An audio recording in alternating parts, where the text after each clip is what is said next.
नमस्कार मेरे दोस्तों, एक बार फिर से आप सभी का बड़े दिल से स्वागत करता हूं अपने इस यूट्यूब चैनल रिच हैबिट के अंदर। एंड भाई आज के दिन अपन बात करेंगे अबान ऑफशोर लिमिटेड के बारे में। ये कंपनी एक समय के अंदर 5,000 रुपये तक का स्टॉक था भाई। आज मतलब इसकी कंडीशन देखो, आप चार्ट पैटर्न चेक कर सकते हो भाई। एक समय था जब कंपनी का बहुत बड़ा वर्चस्व था और ऑफशोर बिजनेस के अंदर लार्जेस्ट इंडिया की सबसे बड़ी कंपनी आपको यही देखने को मिलती थी। एंड 5,213 भाई एक समय था इस कंपनी का। इतना बड़ा स्टॉक आज जाकर केवल 65 रुपये। और ये चार्ट पैटर्न आपको बता देता भाई कंपनी पूरी डिस्ट्रॉय हो चुकी है। एंड यहाँ पर बहुत से ऐसे लोग आते हैं जो सोचते हैं कि ये कंपनी वापस 5,000 को टच करेगी, लेकिन इसके लिए कुछ क्राइटेरिया इनको पूरे करने पड़ते हैं। ठीक है, कुछ फंडामेंटल्स दिखाने पड़ते हैं, कंपनी को बिजनेस दिखाना पड़ता है। तो अपन स्टेप बाय स्टेप इसकी हर एक चीज़ को स्टडी करेंगे और जानेंगे कि ये शेयर आखिर है कैसा। तो दोस्तों अपन सबसे पहले बात करेंगे कंपनी के बिजनेस के बारे में। देखो, ऑफशोर ड्रिलिंग का कंपनी का बिजनेस देखने को मिलता है, जिसके थ्रू ये क्रूड ऑयल, नेचुरल गैस वगैरह समुद्र के थ्रू ड्रिलिंग करके निकालते हैं। ठीक है, तो ये कंपनी का मेन कोर बिजनेस और इकलौता बिजनेस हाल फिलहाल यही देखने को मिलता है। मैंने हाल फिलहाल शब्द का उपयोग करा क्योंकि इसके बारे में थोड़ी देर बाद अपन बात करेंगे, लेकिन अभी आप इसके बिजनेस को मतलब बिजनेस मॉडल को समझ जाओ। और मेरे को पता है बहुत से लोग केवल इमेजेस देख के भी इसके बिजनेस मॉडल को समझ जाएंगे। देन इसका क्लाइंट, भाई क्लाइंट के बारे में इन्होंने बताया है, जहाँ पर कुछ बड़े बड़े नाम आपको देखने को मिलते हैं, जैसे ONGC हो गया। ठीक है, देन ब्रिटिश गैस हो गया। और नीचे आ जाते हैं तो भाई वेदांता बहुत बड़ा नाम देखने को मिलता है। रिलायंस ग्रुप भाई सबसे रिलायंस इंडस्ट्री सॉरी बहुत ही बड़ा नाम है। ठीक है, देन इसके अलावा अदानी का भी नाम आपको देखने को मिलेगा। ये रहा भाई अदानी का। तो ये तो इन कंपनी के क्लाइंट है, लेकिन सिर्फ अपन क्लाइंट देख के तो पैसा लगाते नहीं। ठीक है, कंपनी का बिजनेस देखना पड़ता है, स्ट्रक्चर देखना पड़ता है, फंडामेंटल चेक करने पड़ते हैं। अगर क्लाइंट के हिसाब से ही सब कुछ ठीक होता तो शेयर 5,000 से 65 रुपये आता ही क्यों। देन दोस्तों अपन बात करेंगे इस कंपनी के मार्केट कैप के बारे में। 380 करोड़ मान के चलो। ठीक है, 380 करोड़ का कंपनी का मार्केट कैपिटलाइजेशन आपको देखने को मिल रहा है, जो कि एक माइक्रो कैप टाइप का आपको शेयर देखने को मिलता है। ठीक है, माइक्रो कैप भाई जो एक समय में लार्ज कैप टाइप की कंपनी थी, आज वो माइक्रो कैप कैसे बन के रह गई। देन इसकी PE की बात करते हैं तो नहीं देखने को मिलेगा, क्योंकि कंपनी बिल्कुल लॉस है, लॉस मेकिंग। अगर मैं आपको इसके रिजल्ट दिखाऊंगा ना तो वहां पर अपन चेक करते हैं ना, लाइक जैसे net profit for the period, इसके अंदर लिखा था net loss for the period, मतलब फुल्ली लॉस मेकिंग कंपनी है, और वो भी एक लंबे टाइम से। देन अपन थोड़ा कंपनी के बारे में और जान लेते हैं भाई। कंपनी का पेयर कंपैरिजन की अगर बात करता हूं तो भाई बहुत ही नीचे नाम देखने को मिलेगा, माइक्रो कैप टाइप का स्टॉक है। चलो क्वार्टरली रिजल्ट की अपन बात करते हैं। कंपनी का क्वार्टरली रिजल्ट कैसा रहा, तो भाई इस क्वार्टर यानी Q2 के अंदर सामने रिजल्ट आ चुका है। 115 करोड़ का कंपनी ने लॉस दिखाया। ठीक है, Q1 के अंदर कितना था, 238 करोड़ का, यानी लॉस कम हुआ एज ए क्वार्टरली लेवल पर। और अगर मैं ईयर की बात करता हूँ तो पिछले साल सेम क्वार्टर के हिसाब से अपन चेक करते हैं भाई। ये रहा सितंबर 2023। आई होप आप सभी को देखने को मिल रहा होगा। सितंबर 2023 का नेट प्रॉफिट कितना देखने को मिल रहा है, 318 करोड़। यानी ईयरली बेसिस पर कंपनी का लॉस कम हुआ है, क्वार्टरली लेवल पर भी कंपनी का लॉस कम हुआ है। अब ये कोई पॉजिटिव बात है क्या? तो अगर आप नॉर्मल नंबर पढ़ते हो तो हाँ ठीक है, मतलब सिर्फ इतना नंबर चेक कर लिया, कंपेयर कर लिया तो ठीक है। बाकी अगर आप और अच्छे से चेक करना चाहते हो तो आप ईयरली बेसिस पर इसके प्रॉफिट पढ़ो।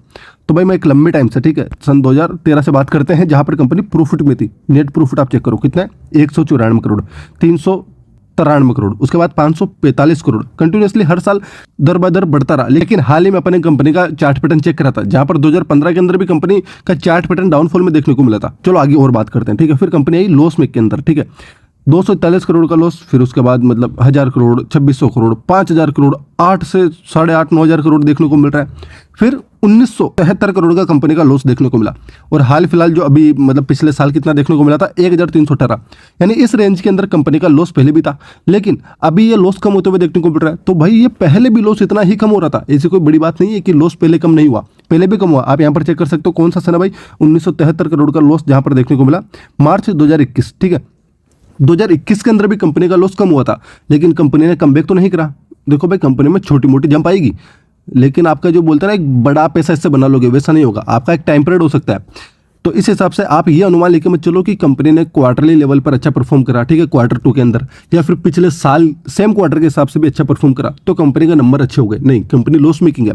अगर आप इसका थोड़ा बैलेंस शीट पर नजर डालोगे तो आप लोग यहाँ पर कंपनी का रिजर्व चेक कर सकते हो भाई। पहले कंपनी मतलब रिजर्व प्रॉफिट में आपको देखने को मिलते थे, लेकिन अब देखो माइनस के अंदर। और मार्च 2024 के अंदर मतलब पिछले साल कितना देखने को मिला रिजर्व, -23,800 करोड़ का। एंड हाल फिलहाल भी भाई कितना चल रहा है, सितंबर 2024 के अंदर 24,358 करोड़। यानी रिजर्व्स कंटिन्यूसली बढ़ते हुए देखने को मिल रहे हैं। और आपको एक पुरानी बात बताता हूँ, सन 2013 के अंदर कंपनी के ऊपर जो कर्जा था एक बहुत ही बड़ा इशू बन चुका था। ठीक है, तो बोरोविंग हाल फिलहाल लॉन्ग टर्म बोरोविंग 0 देखने को मिल रहा है, जो कि एक अच्छी बात है भाई। जो शॉर्ट टर्म बोरोविंग है वो बहुत तेजी से बढ़ता हुआ देखने को मिल रहा है, जो कि है 15,370 करोड़ का। तो कुल मिलाकर कंपनी को ऊपर कर्जा तो है, लेकिन शॉर्ट टर्म बोरोविंग, ठीक है, ध्यान रखना, short term borrowing. Long term borrowing अपने लिए मेन मायने रखता है। देन एक नजर आप कंपनी के शेयर होल्डिंग पैटर्न के ऊपर भी डाल सकते हो, जहां पर प्रमोटर के पास 46% का माल देखने को मिल रहा है, फॉरेन निवेशक ना के बराबर, डोमेस्टिक निवेशक ना के बराबर, गवर्नमेंट का कोई रोल नहीं, और पब्लिक पूरा 52% के साथ हिस्सेदारी लेके बैठी है। तो दोस्तों अब अपन आते हैं कंपनी के बिजनेस के ऊपर एक बार फिर से। जैसा कि मैंने वीडियो की शुरुआत में आपको बोला था कि कंपनी का हाल फिलहाल main core business offshore drilling का देखने को मिलता है। लेकिन मैंने ऐसा क्यों बोला था? देखो भाई, कंपनी का एक खबर आपको 2024 के अंदर मई में एक खबर देखने को मिली थी कि कंपनी पार्टनरशिप कर रहा है किसके साथ? वेंट्रा ग्रुप की कंपनी है जीडीजी, इसके साथ पार्टनरशिप करा है किस चीज को लेकर? तो ऑफशोर विंड एनर्जी के प्रोजेक्ट को लेकर, ठीक है। अब ये आप सभी को पता होगा भाई विंड एनर्जी क्या है, लेकिन अपन ने अभी तक क्या देखी, ऑफशोर विंड एनर्जी क्या होती है और नॉर्मल विंड एनर्जी मतलब जो लैंड पर होती है, ठीक है, जो जमीन पर होती है वो तो आप सभी को पता होगा। ऑफशोर विंड एनर्जी का मतलब है जो समुद्र के अंदर होती है, ठीक है, और वहां पर क्या थोड़ी हवाएं बोलते हैं ना क्लियरिटी के साथ रहती है, तो वहां पर एनर्जी प्रोड्यूस करने के हिसाब से फ्यूचर सेक्टर आप इसको भी मान के चल सकते हो, क्योंकि ऑफशोर यानी समुद्र के अंदर ये सारी चीजें आपको देखने को मिल जाती है। आई होप आप सभी को मतलब बड़े आराम से इसका बिजनेस मॉडल तो समझ में आ गया होगा कि नॉर्मल विंड के थ्रू जो आप पावर जनरेट करते हो लैंड के ऊपर, जमीन के ऊपर, ठीक है, ऐसा बड़े बड़े पंखे आपने देखे होंगे गाड़ दिए और उसके बाद वो पंखा चलता है और एनर्जी जनरेट होती है। तो इसके अंदर क्या होता है कि वही पंखे समुद्र के अंदर गाड़े जाते हैं। तो इसको लेकर ये कंपनी आने वाले समय में इनके साथ पार्टनरशिप करके काम करेगी। देन इसके अलावा इन्होंने ये भी बोला कि 2030 तक का भारत का जो टारगेट है कि वो अपनी कैपेसिटी को 500 गीगावाट तक लेके चल जाएंगे। कौन सी कैपेसिटी? रिन्यूएबल एनर्जी की। तो इसके अंदर भी इस कंपनी का थोड़ा योगदान रहेगा। लेकिन आपको एक चीज बता दूं, सिर्फ इतनी सी खबर देखकर, ठीक है, ज्यादा उत्साह के अंदर आके शेयर खरीद लेना ये थोड़ा गलत डिसीजन इस बार हो सकता है, क्योंकि वैसे तो देखो रिन्यूएबल एनर्जी फ्यूचर वाला बहुत ही बढ़िया सेक्टर है। लेकिन आपको एक चीज बताऊं कि जब से इस चीज की अनाउंसमेंट हुई है, ठीक है, इसके बाद इसको लेकर कोई भी प्रकार की केपेक्स की अनाउंसमेंट है या फिर कोई भी क्वार्टरली रिजल्ट के अंदर प्रेस रिलीज में इसके बारे में कोई भी प्रकार की इन्होंने बात नहीं करी, ठीक है। मतलब एक वो होता ना ट्रांसपेरेंसी, वो नहीं देखने को मिली इस सेक्टर को लेकर इन कंपनी के मैनेजमेंट की तरफ से। देन इसके अलावा अपन कई बार बोलते हैं कि कोई कंपनी नए सेक्टर के अंदर काम करती है तो एक एग्रेसिवली तरीके से उसके अंदर काम करती है, केपेक्स की अनाउंसमेंट करती है, ठीक है, बहुत सारी डील करते हुए देखने को मिलती है। लेकिन इस कंपनी के अंदर ऐसा कुछ देखने को नहीं मिल रहा। और अगर हाल फिलहाल अगर आपको बताऊं कि इस कंपनी की अभी इनकम, अभी रेवेन्यू कहां से पूरा जनरेट होता है, तो चलो आपको वो भी दिखा देता हूं। तो दोस्तों आप लोग यहां पर चेक कर सकते हो कि ड्रिलिंग सर्विसेज के सेक्टर से कंपनी का पूरा 100% रेवेन्यू जनरेट होता है, ना कि फ्यूचर वाले रिन्यूएबल के बिजनेस से। लेकिन उसको लेकर भी कोई अभी बड़ी अनाउंसमेंट देखने को नहीं मिलती। तो मैं उस चीज को भी सीरियस नहीं लूंगा, क्योंकि कंपनी का फ्यूचर विजन और मिशन क्लियर देखने को नहीं मिलता।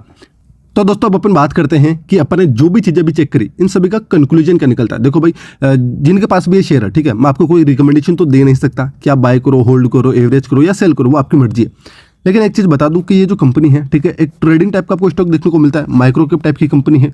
एक समय था भाई जब कंपनी का वर्चस्व था, बहुत बड़ा नाम था, लेकिन ऐसा हाल फिलहाल कुछ देखने को नहीं मिलता। अगर आपकी किस्मत अच्छी है, आपने मतलब लोअर प्राइस पर बाय करा, उसके बाद ऊपर चल गया, आपका किस्मत है भाई, वो आपका पैसा बन रहा है हाल फिलहाल, ठीक है, वो एक छोटा मोटा प्रॉफिट है। लेकिन अगर आप लोग इसके अंदर बड़ा पैसा लगाकर ये सोचते हो कि फ्यूचर में आपको इससे बहुत ही बड़ी वेल्थ मिलेगी, तो ये आपकी गलतफहमी हो सकती है। तो ठीक है, आई होप आप सभी लोग मेरी बातों को समझोगे। दिन इसके अलावा जहां तक बात रही इसके विंड बिजनेस को लेकर, तो यार देखो, मान लो भविष्य के अंदर इसको लेकर वो केपेक्स के अनाउंसमेंट करते हैं या फिर इस बिजनेस में और आगे बढ़ते हैं, तो ऐसा तो है नहीं कि यार वो एक ही बार आगे बढ़ेंगे उसके बाद खत्म हो जाएगी कंपनी। नहीं भाई, आगे और भी चांस मिलेगा आपको। आप चाहो तो बाद में भी पैसा लगा सकते हो, ऐसा तो है नहीं आज ही खरीदना सब कुछ। बाद में अगर इसको लेकर कोई अनाउंसमेंट होती है, आप आराम से बाद में पैसा लगा सकते हो, ठीक है, तब भी तो कंपनी का बिजनेस चलेगा। तो इस चीज़ों को समझो। एंड एक बात आपको और बता दूं जाते जाते कि ऐसी कंपनी के अंदर इन्वेस्टमेंट करने से बढ़िया ऑप्शन स्टॉक मार्केट में और भी कंपनीज होती है। ऑफ कोर्स भाई, मेरी बात का कोई भी बुरा मत लगाना, यह कोई भी प्रकार का रिकमेंडेशन वीडियो नहीं था, बस एक अपने स्टडी पर्पस के हिसाब से इसको मतलब कवर करा और इसकी जो भी चीजें हैं वो चेक करें। तो बस दोस्तों आज के लिए इतना ही, मिलते हैं नेक्स्ट वीडियो के अंदर। जय हिंद गाइस।